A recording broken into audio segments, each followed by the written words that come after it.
Desde el punto de vista de la ética, dice Aristóteles que el objetivo es que cada cual cultive y cuide su psique, su alma. Y desde el punto de vista de la política, el objetivo de la praxis es que los gobernantes y el propio pueblo estén preocupados porque haya justicia política. Y fíjense lo interesante es que hay una relación circular de ida y vuelta entre la posibilidad de cuidar el alma con un entorno político justo, y un entorno político justo y la posibilidad de cuidar el alma.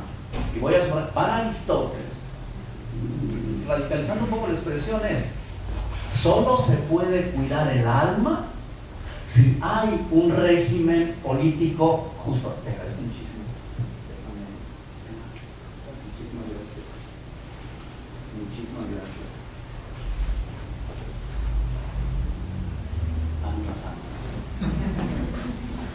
Quiero subrayar esa circularidad que hay en la praxis entre lo ético y lo político, ¿verdad?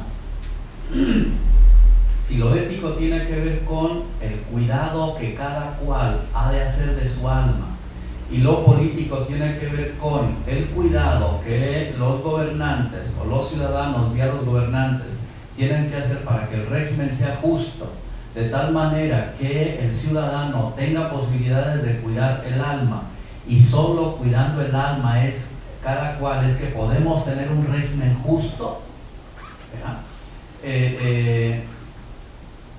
Después de que Alejandro Magno muere y se acaba aquel proyecto político que había para los griegos, la pregunta que se van a hacer Epicuro, el estoicismo, es si cuando no hay un régimen político que garantice cierta paz, estabilidad y cierta justicia, si es posible cuidar el alma.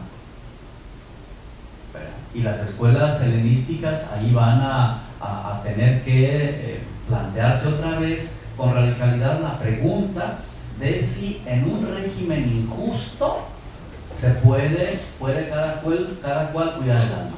A Aristóteles no le tocó eso. Aristóteles todavía vive con el gran proyecto de Alejandro, con el gran proyecto de Platón, donde hay un régimen con cierta estabilidad política que le da cierta paz. Por lo tanto, para él, digamos, suena bien que la praxis sea tanto ética como política, y que haya una radicalidad, una circularidad entre la praxis ética y la praxis política, ¿verdad? Bueno, ¿por qué estoy diciendo todo esto? Porque Martha Nussbaum, a mí me parece que uno de sus grandes méritos es precisamente que en el entorno actual, histórico, político, social, económico, jurídico que vive Estados Unidos, se plantea con radicalidad qué es, cómo es y cómo debe entenderse el día de hoy la praxis humana, ¿verdad? Y lo hace desde una tradición que no es la tradición dominante en Estados Unidos, que no es Kant, sino lo hace desde Aristóteles. Bien, hasta ahí no sé si he sido más o menos claro con, digamos, un poco con el entorno de lo que he querido decir para dos ideas que quiero ahorita. Si hay alguna pregunta, alguna duda, pues igual vamos platicando de una buena vez.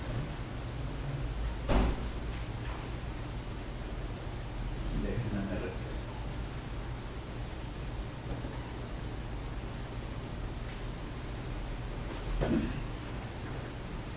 Bueno, a la hora de estudiar el asunto de la acción humana en tanto praxis, con esta radicalidad con la que lo hizo Aristóteles, con la que lo hace Martha Nussbaum, como les digo, una de las cosas, el asunto más importante que se vuelve a descubrir es lo frágil que es la praxis humana. Que aquí, en el caso de la praxis, no sucede como con la tecne y con la poiesis. Ni siquiera en el caso de la tecne se hace una mesa de una vez y para siempre. Ni siquiera en el caso de la tecne se hace esta bella casa de una vez y para siempre. Hay que darle mantenimiento, si no se cae, ¿verdad? Ni siquiera en el caso de la poiesis, tampoco ahí se hace una obra, una acción humana de una vez y para siempre. Una vez hecha la novena sinfonía, pues hay que buscar una buena orquesta, un buen director, uno que lo vuelvan a hacer. Bueno, pues la fragilidad de la acción humana en tanto praxis es muchísimo mayor, porque en ese caso la acción humana se identifica, el resultado de la acción humana se identifica con la misma acción humana, y por eso se trata de un asunto eminentemente político. Todo lo que hacemos, todas las cosas que hacemos en tanto praxis humanas van a tener siempre esta fragilidad de identificarse con la acción misma que la realiza. Bueno, en ese sentido, yo quisiera pues que revisáramos algunas ideas que están en los textos que les traje. Esa es la intención de que tuvieran el texto para leer ahí directamente, que ustedes pudiéramos leer directamente algunas ideas de Marta. Ya les digo, este libro que se llama La fragilidad del bien es un gran libro con el cual ella entró decididamente, se hizo notar muy decididamente en la escena filosófica. Ella ahora es pues muy famosa, fue príncipe de Asturias hace algunos años, no sé exactamente cuántos, 4 o 5 por ahí. Tiene más de 25 doctorados honoris causa por muchísimas universidades. Ya es una rockstar de la filosofía práctica, y le gusta y así lo vive. Va a estar aquí en el TEC de Monterrey, no estoy haciendo propaganda ni nada. Yo ya no sabía hasta hoy, ya vine, que va a estar invitada por aquí a principios del mes que viene. Ojalá puedan escucharla. Miren, esto es un poco híjole, anecdótico, lo digo con, quizá, no lo sé, pero lo digo con mucho cuidado. Quizá una de las razones, su trabajo es muy serio, rigurosísimo, es una mujer que escribe, los que nos dedicamos como el servidor y otros, tenemos que escribir para comer. Híjole, ella escribe, no sé cómo le hace para producir tanto, es que es ejemplar lo que escribe. Una de las razones por las que me parece que ella ha tenido, que su voz ha tenido tanta repercusión en Estados Unidos y en Europa y demás, es además del rigor y la calidad de la producción y tal, es un poco la sorpresa de que, ¿cómo decirlo? Ella no tenía necesidad de andar abogando por los pobres ni por las causas, porque ella es de una familia muy acomodada, sobradamente cuidada desde el principio. De hecho, a veces critica un poco por eso. Sin embargo, son sus estudios profundos los que la llevan a descubrir que debemos ser muy cuidadosos y que no creamos que el sistema político que tenemos y la economía que tenemos tienen la estabilidad de una roca, sino que aunque en determinado momento ciertas instituciones nos parezcan muy estables y muy sólidas, no debemos perder de vista que son muy frágiles, como toda acción humana, ¿verdad? Los regímenes políticos o los sustos que nos llevamos con las economías regionales y globales son un síntoma de esto, son ejemplo de esto, de que lo que hoy parece muy sólido en términos de acción humana, mañana, si si nos descuidamos un poquito o intervienen ahí cosas sobre las que no tenemos control, estamos al borde de que la acción se acabe. Bueno, el primer capítulo de este libro, que se llama La fragilidad del bien, se llama Fortuna y ética. Yo le puse o le pondría como título a este capítulo, por si nos sirve un poco de guía para la revisión, yo le pondría como subtítulo algo así como Suerte y Virtud. Digamos, suerte como sinónimo un poco de fortuna y virtud como sinónimo de ética. Y metería por ahí en el título también, pero no sé cómo, la palabra destino. Destino. Ayer yo les decía en la conferencia, perdonen que haga referencia a eso, ayer decía yo en la conferencia en donde hablamos de la pluralidad de lo divino, que en la lectura que ahora hacemos de los griegos, es inevitable que tengamos siempre ciertos elementos de la tradición judeo-cristiana en la lectura del mundo griego, ¿verdad? Es inevitable, eso no está mal, en principio es inevitable. Pero, y con este tema de la fortuna y la ética en la acción humana,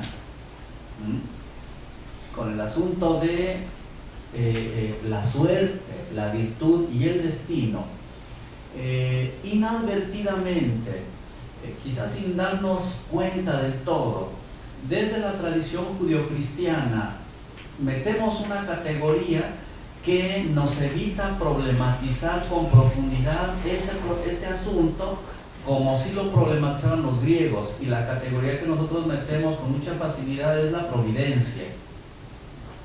O sea, desde el horizonte de la tradición judio-cristiana, no solo, también el estoicismo tenía el tema de la providencia, pero nosotros ya damos por hecho que aunque yo no sé, Dios sí sabe, ¿verdad? O sea, en el lenguaje todavía popular, sencillo de la casa, uno dice, pues ya Dios sabrá cómo. Y entonces eso ya le permite a uno desentenderse del tema de la fortuna, y desentenderse del tema de la suerte, y desentenderse, o si quieren que lo compliquemos un poco más, desentenderse de todo aquello de lo cual no tenemos control, y peor tantito, no podemos tener control. Porque otra cosa que hace mucho ruido cuando nosotros volteamos los ojos hacia los griegos es que esta época, la época contemporánea y la época moderna, piensa mucho estos temas en términos del individuo. El individuo es el que está sometido a la fortuna, el individuo es el que está sometido al destino, el individuo es el que tiene que ser virtuoso, etcétera, etcétera. Y los griegos no eran tan individualistas como somos nosotros. Y no digo individualistas en sentido negativo, sino no destacaban del ser humano tanto su carácter absolutamente individual como, digamos, un poco más el carácter específico y un poco más genérico. Sin embargo,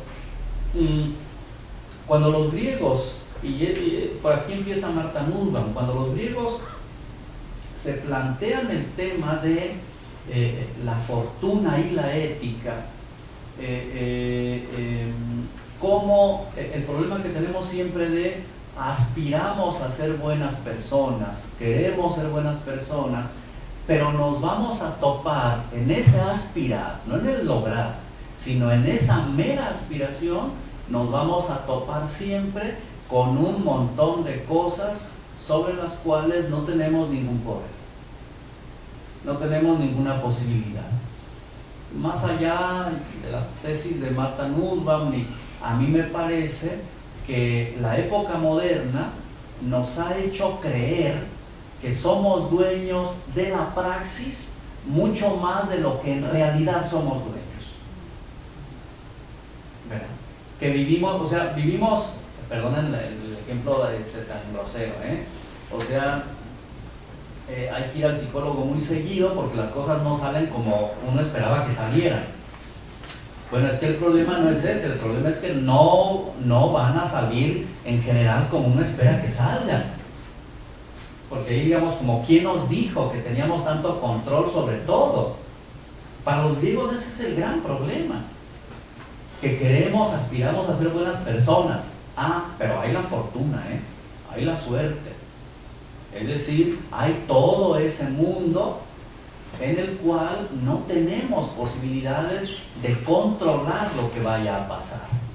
Ahí es donde se plantea, y como los griegos no pueden acogerse al tema de la providencia, entonces literalmente se van a ver ahora sí que abandonados y descobijados en las buenas intenciones y en el azar de la suerte, del destino y de la fortuna. Repito, disculpen la simplificación, ya desde el horizonte judío-cristiano uno se consuela ya con San Agustín diciendo, bueno, yo no sé por qué pasan las cosas, pero Dios sí sabe. Ok, entonces eso ya se vuelve hasta terapéutico, lo que sea. A los griegos eso no pueden hacer eso, no tienen ese recurso. Bueno, pues eso es lo que Martha Nussbaum vuelve a recoger con toda radicalidad. Aunque parece que tenemos un Estado de Derecho, ella misma dice, el más rico del mundo, ¿no? Hablando de Estados Unidos. No nos hagamos ilusiones de que tenemos control de todo, ¿verdad? Y tampoco nos hagamos ilusiones de que somos tan individuos como la época moderna nos ha hecho creer, porque ya estamos en una situación en que la suerte de unos las vamos a correr todos, ¿verdad? Bueno,